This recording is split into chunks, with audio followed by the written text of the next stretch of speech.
Bismillahirrahmanirrahim. Assalamualaikum warahmatullahi wabarakatuh. Alhamdulillahi wa kafa, wassalatu wassalamu ala nabiyil mustafa wa ala alihi wa sahbihi wa man ihtada. Alhamdulillah teman-teman sekalian, pada kesempatan siang yang diberkahi ini kita dalam keadaan sehat walafiat. Ya, mudah-mudahan teman-teman sekalian senantiasa berada dalam lindungan Allah Subhanahu wa taala. Teman-teman sekalian, pada kesempatan yang berbahagia ini saya ingin sedikit berbagi ya tentang gangguan jin pada anak-anak ya. Sebagaimana yang saya tulis di buku ini tentang menyelamatkan buah hati dari gangguan setan, dari kejahatan setan. Anak-anak merupakan salah satu bagian penting dalam kehidupan kita ya. Ketika anak itu merasa sakit, maka kita orang tuanya akan sangat merasakan sedih ya. Ada beberapa kejadian yang saya alami ketika saya menangani anak-anak yang terkena gangguan jin. Ada salah satu anak ya yang sakit kaki ya, sakit kakinya dua kali dalam satu pekan ya. Jadi dia sakitnya menurut ibunya hanya di malam Rabu dan di malam Sabtu ya. Jadi Selasa malam dan Jumat malam dia merasakan sakit di kakinya, yang sakitnya luar biasa ya. Dia jerit-jerit, guling-guling, menahan sakit di kakinya. Tapi kalau malam-malam yang lainnya dia nggak kesakitan ya. Hanya 2 kali saja setiap malam Rabu dan malam Sabtu. Nah, ini menandakan ciri-ciri gangguan non medis, gangguan jin ya, bukan sakit medis. Dan memang ketika dibawa ke dokter tidak ada sakit apapun, kata dokter, nggak ada penyakitnya itu ya. Kemudian saya ruqyah anaknya, saya doain ya dengan doa kesembuhan. Tiba-tiba anaknya muntah. Sebetulnya jarang-jarang ya ketika diruqyah anak itu muntah. Biasanya ibunya yang muntah atau bereaksi. Ini anaknya muntah. Nah, ketika anaknya sudah muntah dan dia merasa plong, saya lihat ibunya, karena ibunya sejak tadi diam aja, menundukkan pandangannya ya. Kemudian saya tanya, ibu kenapa? Ibunya ternyata nggak mau jawab, dia mingkem, diam saja. Nah, tapi saya lihat dia melotot, ketika dia mendongakkan kepalanya, dia melotot kepada saya. Nah, ini menandakan ada gangguan di ibunya. Maka ibunya saya ruqyah, kemudian dia juga muntah ya. Nah, sebelum muntah itu dia ngomong, saya betah di badan ini, saya sayang sama anak ini, saya tidak akan mau pergi ya. Itu katanya.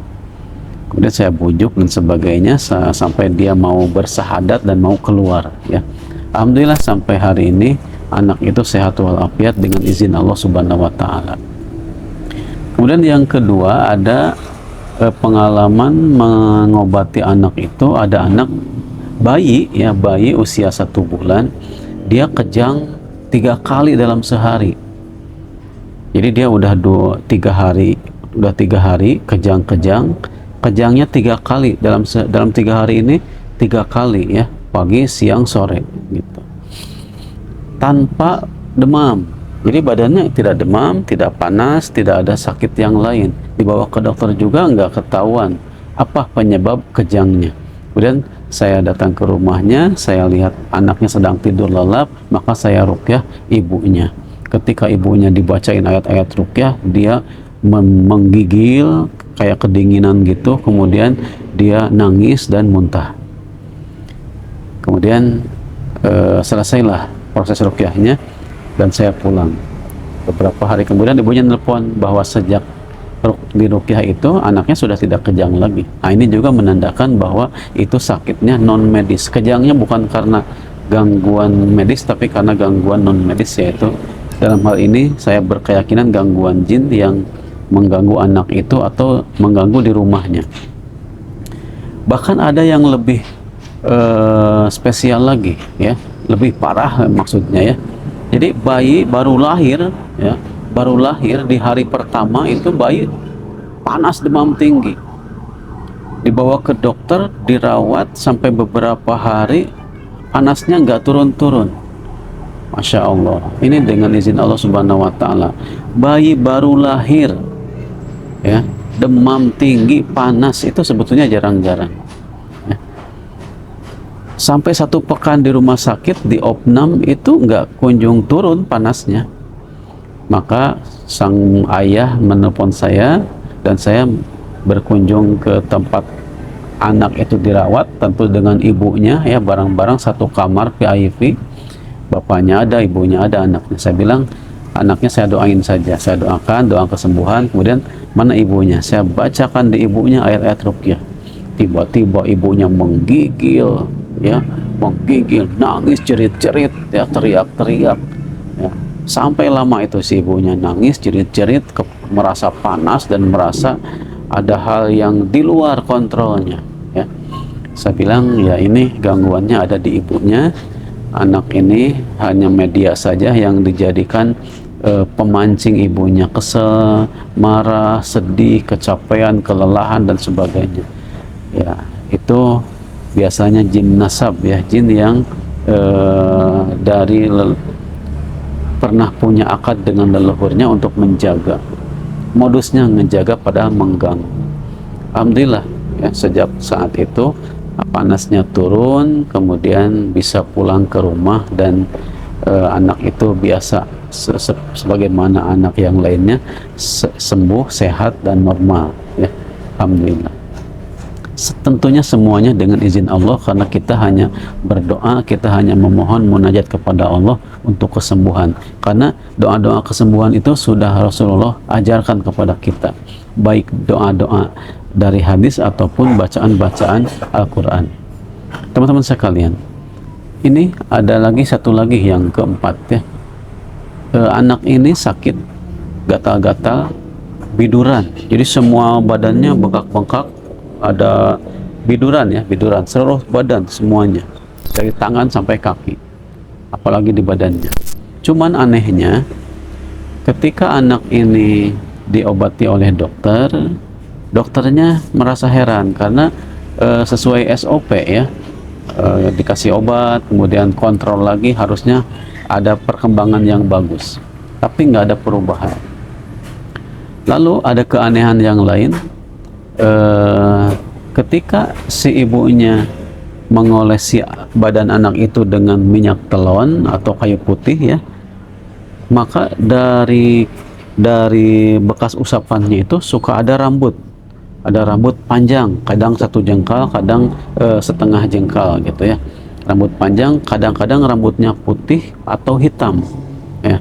Maka si ibu ketika mengusapkan tangannya di badan anaknya, si ibu tuh merasa merinding, ya, merinding, gitu. Nah, ini satu keanehan. Makanya kata dokternya, ini bawa aja kepada Pak Ustadz, barangkali ada sakit non medisnya, khawatir ada non medisnya. Itu dokter yang sudah paham, ya, jadi merekomendasikan pasiennya untuk diruqyah. Maka saya datang ke rumahnya, saya doakan anaknya baru usia 5 tahun, ya, laki-laki, ya. Kemudian saya doakan dengan doa kesembuhan, Allahumma rabbana sa'atibil ba'sa washfi anta syafi la syifa ila sifauka sifa'an la yughadiru saqamah, dan dilanjutkan dengan bismillah as'alullahal azim rabbal arsyil azim ayyashfiyaka. Saya baca 7 kali. Udah selesai, anaknya pergi. Kemudian mana ibunya? Saya bilang. Ibunya kemudian mendekat dan saya bacakan ayat-ayat ruqyah. Ketika dia mendengar bacaan ayat ruqyah, ibu itu merasa merinding seluruh badannya. Kemudian ibu itu nangis dengan sangat keras, ya. Untungnya di situ ada neneknya, ya, ada adiknya yang menemani. Nangis, kemudian tertawa terbahak-bahak, gitu, ya. Terus saya bacain, saya doakan supaya dia pergi, supaya jangan ganggu anak ini. Udah selesai, ibunya muntah-muntah, selesai, dan dia sadar. Saya tanya, kenapa tadi? Dia nggak tahu, dia nggak bisa mengendalikan. Dia tahu dia nangis, tapi siapa yang nangis? Ya, bukan keinginan dia. Kemudian dia sedih, sedih sekali, dan ada rasa marah kepada saya, ya, dengan bacaan itu. Kemudian saya tanya, apakah selama ini ada hal-hal yang tidak lazim, hal-hal yang ganjil? Ibunya mengatakan, iya benar, karena suami saya jauh di Amerika, katanya. Kemudian setiap kali tidur serasa ada yang nemenin, ya, di tempat tidur itu serasa ada yang nemenin, dan sering terdengar suara desah napas, ya, suara napas laki-laki gitu, ya. Nah, ini menandakan ada gangguan di rumah kalau seperti itu. Kadang suka ada langkah kaki, perasaan tidur ada yang nemeni, suka terdengar suara desah napas, itu menandakan ada gangguan di rumah. Rupanya jin ini menyukai ibunya dan tidak menyukai anaknya, sehingga anaknya disakitin, ya, dibikin menderita, ya, dan ibunya merasa panik, ya, merasa sedih dengan si ibunya sedih, panik, ngelamun dan sebagainya. Jin itu bisa menguasai mereka, bisa mengganggu sang ibu. Ini benar-benar beberapa peristiwa atau kasus, ya, 4 kasus ini kasus yang nyata saya alami, saya tangani sendiri, sebagai bukti bahwa gangguan non medis atau gangguan jin itu benar-benar nyata, benar-benar ada, ya, bukan hanya isapan jempol, bukan hanya cerita ngarang-ngarang. Ini fakta, ya. Mereka mengalami dan saya juga menghadapi kasus-kasus seperti tadi. Masih banyak kasus yang lain, insya Allah di kesempatan yang lain akan saya sampaikan sebagai upaya kita supaya bisa hati-hati, ya, jangan sampai kita terus-terusan berobat tidak kunjung sembuh, tapi kita merasa tidak ada hal yang lain. Doa itu tetap menjadikan hal yang utama. Jadi kita boleh ke dokter, kita boleh ke rumah sakit, tapi jangan lupakan dengan doa, ya, doa dari Nabi, doa dari Al-Quran, baca Al-Quran sebagai ruqyah mandiri. Itu jangan sampai dilupakan, karena kita sebagai kaum muslimin, ya, Al-Quran adalah sebagai syifa, sebagai obat, sebagai penawar bagi gangguan fisik ataupun psikis, gangguan lahir maupun batin, insya Allah. Karena itu janji Allah Subhanahu wa Ta'ala, ya, wa nunazzilu minal Qur'an ma huwa syifaa'un wa rahmatun lil mu'minin. Demikian teman-teman sekalian, mudah-mudahan kita semua senantiasa dijaga dan dijauhkan dari berbagai macam musibah, mara bahaya, dan dari segala gangguan jin yang senantiasa mengintai kita semua, keluarga kita dan anak-anak kita. Amin ya rabbal alamin. Barakallahu fikum. Assalamualaikum warahmatullahi wabarakatuh.